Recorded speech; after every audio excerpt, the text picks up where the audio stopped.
অমুক্তিযোদ্ধা যারা মুক্তিযুদ্ধের তালিকায় অন্তর্ভুক্ত হয়েছেন, একটা বক্তব্য আপনাদের মনে থাকবার কথা। আমাদের প্রিয় নেত্রী, দেশনেত্রী মরহুমা ম্যাডাম খালেদা জিয়া একবার শহীদদের তালিকা নিয়ে কথা বলেছিলেন বলে অনেক আমাদের প্রিয় নেত্রীকে অনেক কটাক্ষ করা হয়েছিল তদানীন্তন সরকারের কাছ থেকে।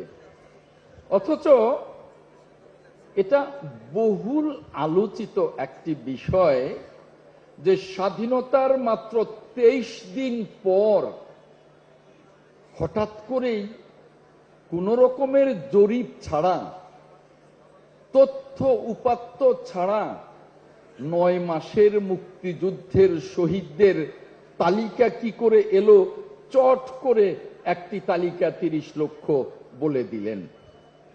তাই আমি মনে করি যে এই শহীদ মুক্তিযোদ্ধাদের সঠিক তালিকা প্রণয়ন, মুক্তিযোদ্ধাদের সঠিক তালিকা প্রণয়ন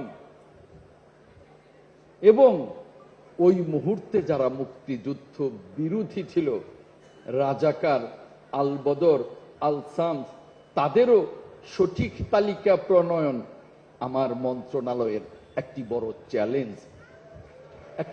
চ্যালেঞ্জ।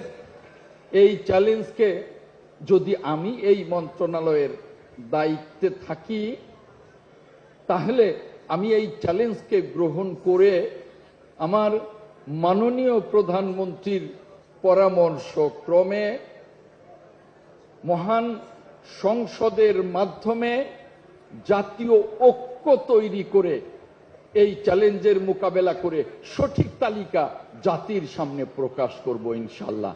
আপনাদের কাছে কথা দিচ্ছি।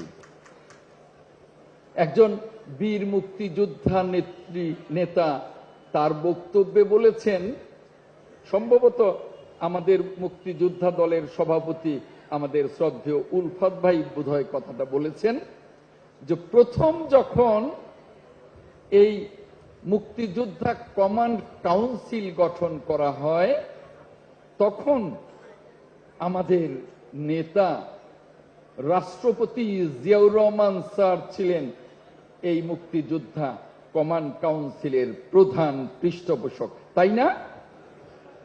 ইনশাল্লাহ আমি এ নিয়ে আমার মাননীয় প্রধানমন্ত্রীর সাথে কথা বলবো, যাতে আগামীতেও এই মুক্তিযোদ্ধা কমান্ড কাউন্সিলের চেয়ারম্যান ওই আমাদের নেতা শহীদ রাষ্ট্রপতি জিয়াউর রহমানের সুযোগ্য সন্তান মাননীয় প্রধানমন্ত্রী জনাব তারেক রহমান যাতে মুক্তিযোদ্ধা কমান্ড কাউন্সিলের প্রধান পৃষ্ঠপোষক হিসেবে থাকেন, সেই বিষয়ে আমি মাননীয় প্রধানমন্ত্রীর সাথে কথা বলবো।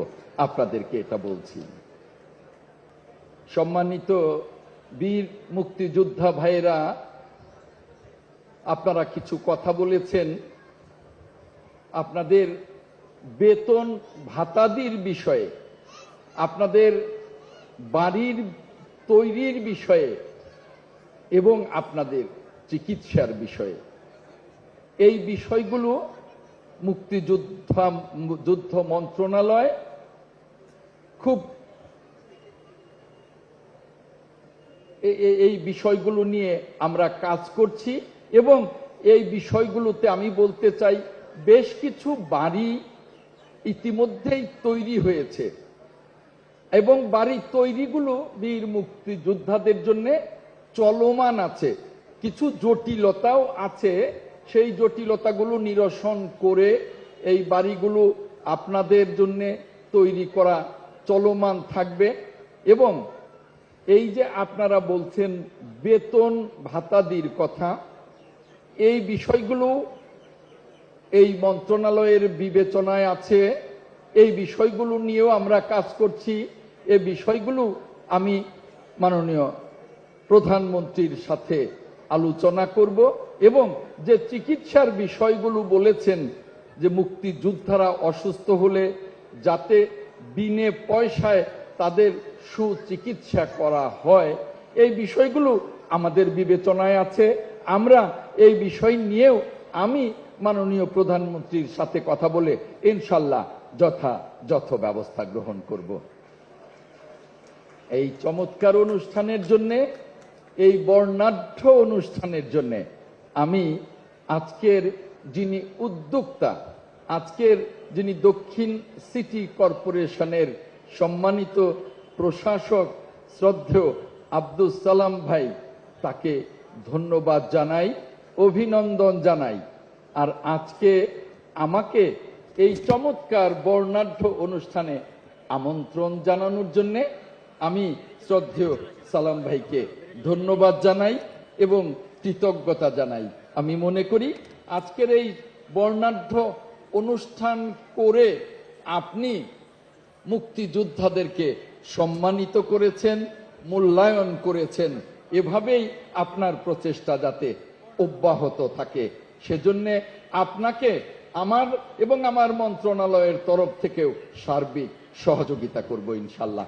সকলকে অনেক অনেক ধন্যবাদ। আসসালামু আলাইকুম।